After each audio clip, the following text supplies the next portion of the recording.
নমস্কার বন্ধুরা, আমি জয়শ্রী মুনলাইট কিচেনে আপনাদের সকলকে স্বাগত জানিয়ে শুরু করছি আমার আজকের রেসিপি দুধ রুই বা রুই মাছের ঝাল।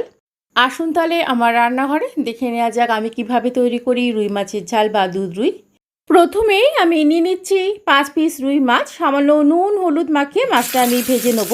কড়ায় কিছুটা পরিমাণে সরষের তেল গরম করে নিয়েছি। গ্যাসের ফ্লেমটা এই সময় আমি মিডিয়াম টু হাইতে রেখেছি। নুন হলুদ মাখানো মাছটা উল্টে পাল্টে 2 পিঠ লাল করে ভেজে নিতে হবে। প্রত্যেকটা মাছ একই রকমভাবে আমি ভেজে নেব।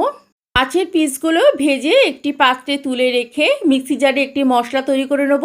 নিয়েছি 2 টেবিল চামচ পরিমাণে পোস্ত, 1 টেবিল চামচ পরিমাণে সাদা সর্ষে, আপনারা এখানে কালো সর্ষেরও ব্যবহার করতে পারেন। 2টো কাঁচা লঙ্কা, সামান্য নুন দিয়ে মশলাটা খুব মিহি করে পেস্ট করে নিলাম। এরপর একটা মাঝারি সাইজের পেঁয়াজ, একটি মাঝারি সাইজের টমেটো, 2টো রসুন দিয়ে আরও একবার মশলাটা ভালো করে ব্লেন্ড করে নিলাম।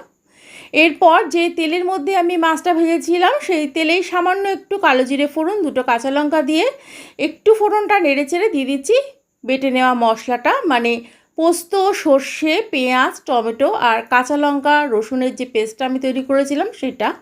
মশলাটা 1 মিনিট মতন কষিয়ে নিয়ে দিয়ে দিলাম হাফ চামচ কাশ্মীরি লঙ্কার গুঁড়ো আর পরিমাণ মতো নুন, সামান্য একটু চিনি দিয়ে মশলাটা আরও 1 মিনিট মতন কষিয়ে নিলাম।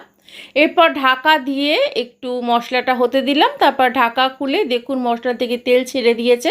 একটু নেড়ে চেড়ে মিক্সি জারে সামান্য একটু জল দিয়ে মশলাটা আরও একটু নেড়ে চেড়ে কষিয়ে নিলাম।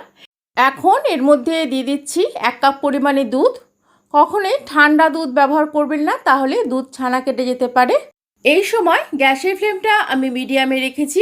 গ্রেভি ফুটে উঠলেই দিয়ে দিচ্ছি ভাজা মাছের পিসগুলো। গ্রেভির টেস্টটা আরও একটু ইনহ্যান্সের জন্য দিয়ে দিলাম 1 টেবিল চামচ পরিমাণে মালাই বা দুধের সর।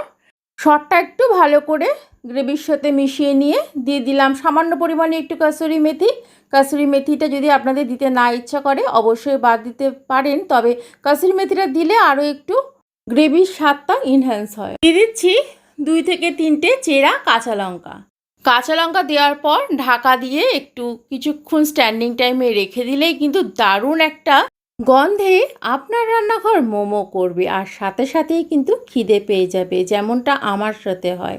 যাই হোক, আমার রান্না কমপ্লিট। রেসিপিটি বাড়িতে অবশ্যই একবার ট্রাই করবেন, আশা করছি সকলের ভালো লাগবে। আমার চ্যানেলটি সাবস্ক্রাইব করে আমার পাশে থাকুন। ভালো থাকবেন, সুস্থ থাকবেন, ধন্যবাদ।